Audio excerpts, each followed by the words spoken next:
Today, deceiver becomes deceived. Jacob flees Canaan for relatives outside the land, and there he gets a taste of his own medicine. On the Bible Brief.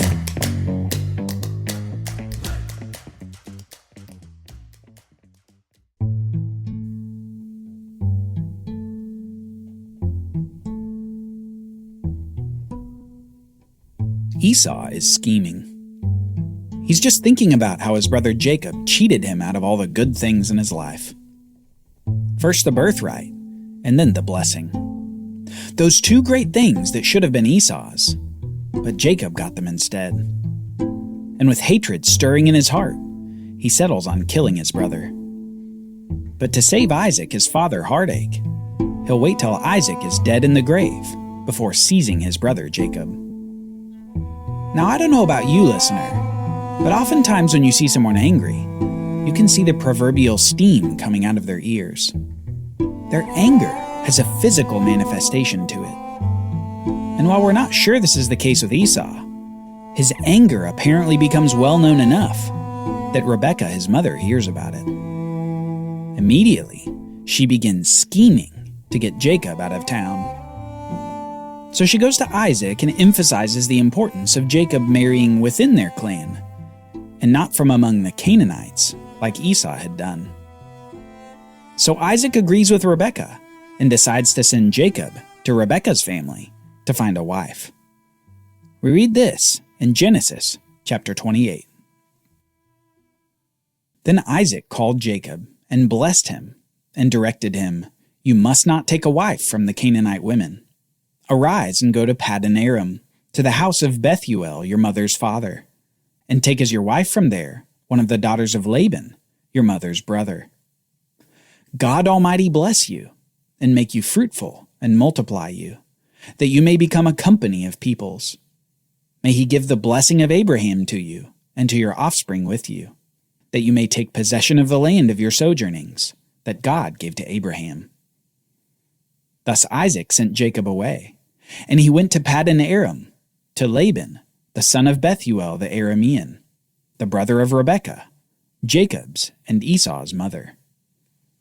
Well, Jacob had initially been blessed by his father due to deceit and acting like he was Esau, but that didn't invalidate the blessing that Isaac had given to Jacob. And here, Isaac blesses Jacob again before sending him away.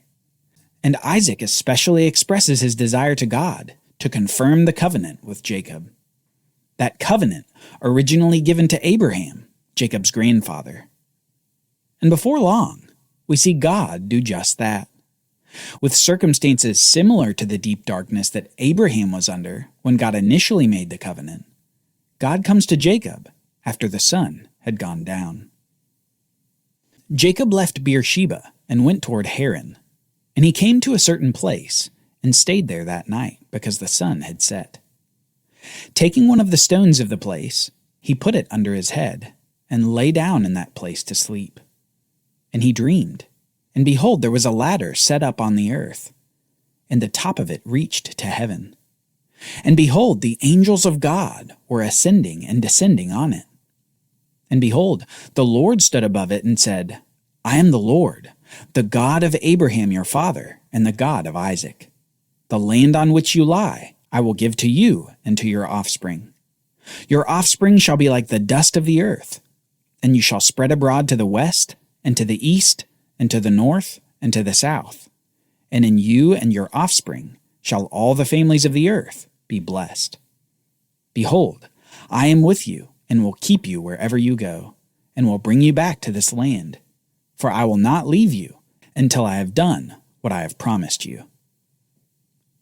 Here in this dream, with a ladder reaching down from heaven with angels upon it, we see God establishing the covenant with Jacob. He repeats those three core promises that form the backbone of the Abrahamic covenant: the land, the seed, and the blessing. The land of Canaan, seed in abundance, and blessing to the world through one particular seed. God chose that the Abrahamic covenant promises would be established through Abraham, Isaac, and Jacob. Let's keep reading. Then Jacob awoke from his sleep and said, "Surely the Lord is in this place, and I did not know it.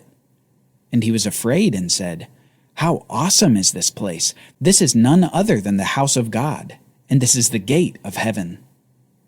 So early in the morning, Jacob took the stone that he had put under his head and set it up for a pillar and poured oil on the top of it. He called the name of that place Bethel. As the darkness lifted and morning came, Jacob appears to understand the gravity of what just occurred, and he decides to mark the location with a stone pillar. Further, recognizing that he had met God, he named the place Bethel, meaning house of God. Yet that's not all that happens. When he wakes up, Jacob, known up to this point as a schemer and deceiver, tries to add deal maker to his resume. Rather than simply worship, he decides to give God a sort of test in the form of a vow. A vow to which God has no recorded response in the Bible. God has shown his trustworthy character enough. He doesn't need a test. Let's read.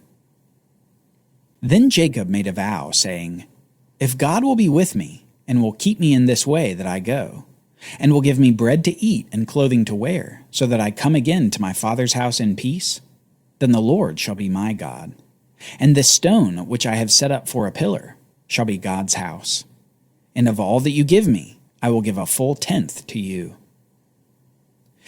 Jacob vows that if God will fulfill what he has already said, that Jacob will worship him and give him a tenth of his estate, just as Abraham had given to Melchizedek.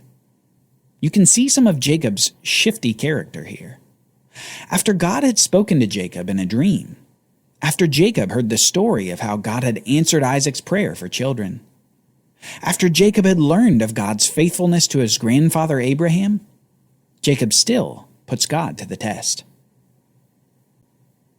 But just as Jacob marked Bethel with a stone pillar, we should mark this event in Jacob's life.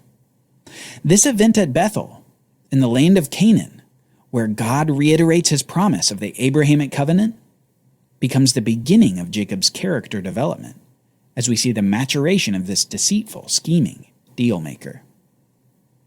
Let's keep going, as Jacob makes it to Haran, the place from which Abraham had left his family to go into Canaan. Then Jacob went on his journey and came to the land of the people of the east. And he looked, and he saw a well in the field. And behold, 3 flocks of sheep lying beside it. For out of that well the flocks were watered. The stone on the well's mouth was large. And when all the flocks were gathered there, the shepherds would roll the stones from the mouth of the well and water the sheep, and put the stone back in its place over the mouth of the well. Jacob said to them, "My brothers, where do you come from?" They said, "We are from Haran." He said to them, "Do you know Laban, the son of Nahor?" They said, "We know him." He said, "Is it well with him?" They said, "It is well. And see, Rachel, his daughter, is coming with the sheep." He said, "Behold, it is still high day. It is not time for the livestock to be gathered together. Water the sheep and go, pasture them." But they said, "We cannot until all the flocks are gathered together, and the stone is rolled from the mouth of the well. Then we will water the sheep." While he was still speaking to them, Rachel came with her father's sheep, for she was a shepherdess. Now as soon as Jacob saw Rachel the daughter of Laban, his mother's brother, and the sheep of Laban, his mother's brother, Jacob came near and rolled the stone from the well's mouth, and watered the flock of Laban, his mother's brother. Then Jacob kissed Rachel and wept aloud. And Jacob told Rachel that he was her father's kinsman, and that he was Rebekah's son. And she ran and told her father. Jacob appears to be in love at first sight. And like any hopeful suitor, he wants to make a good impression on the young lady while she watches. So as Rachel approaches the well, he moves the large stone from before the well, so that all the flocks could drink the water from the well. Additionally, it's likely that Jacob had very few assets that he brought from Canaan. He needed Rachel to put in a good word with her dad, that Rebekah's son was strong and able-bodied. Jacob would need to find an occupation in Haran, while Esau calmed down. Who better to work for than his relatives? Who better than his mom's brother Laban? As soon as Laban heard the news about Jacob, his sister's son, he ran to meet him and embraced him and kissed him and brought him to his house. Jacob told Laban all these things, and Laban said to him, "Surely you are my bone and my flesh." And he stayed with him a month. Laban has graciously welcomed Jacob into his home, and things seem to be going well for a month or so, before an important conversation takes place. You know that Rachel was on Jacob's mind for that whole month. Then Laban said to Jacob, "Because you are my kinsman, should you therefore serve me for nothing? Tell me, what shall your wages be?" Now Laban had 2 daughters. The name of the older was Leah, and the name of the younger was Rachel. Leah's eyes were weak, but Rachel was beautiful in form and appearance. Jacob loved Rachel. And he said, "I will serve you 7 years for your younger daughter Rachel." Laban said, "It is better that I give her to you than that I should give her to any other man. Stay with me." So Jacob served 7 years for Rachel, and they seemed to him but a few days because of the love that he had for her. Jacob must have really loved Rachel. 7 years for a woman he had just met was quite the cost. Yet we read in the text that it seemed to him but just a few days because of the love he had for her. 7 days of difficult farming labor was as light as a feather, because each day he was able to look upon Rachel and see the prize that awaited him at the end of the time. 7 years quickly went to 6, then 5, all the way to the final day, when another conversation takes place.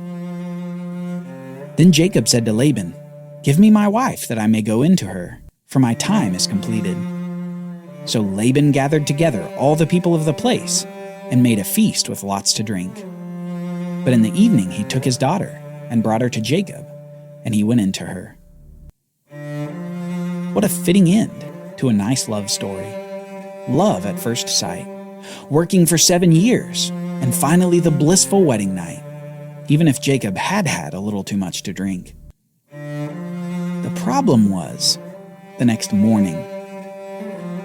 Jacob wakes up, opens his eyes, smiles to himself, looks over at Rachel, and it wasn't Rachel.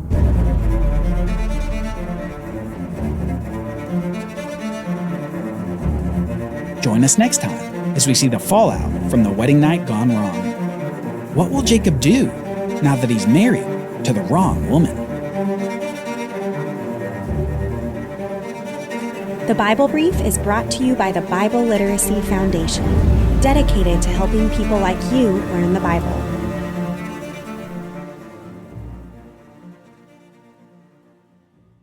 Copyright Bible Literacy Foundation 2023.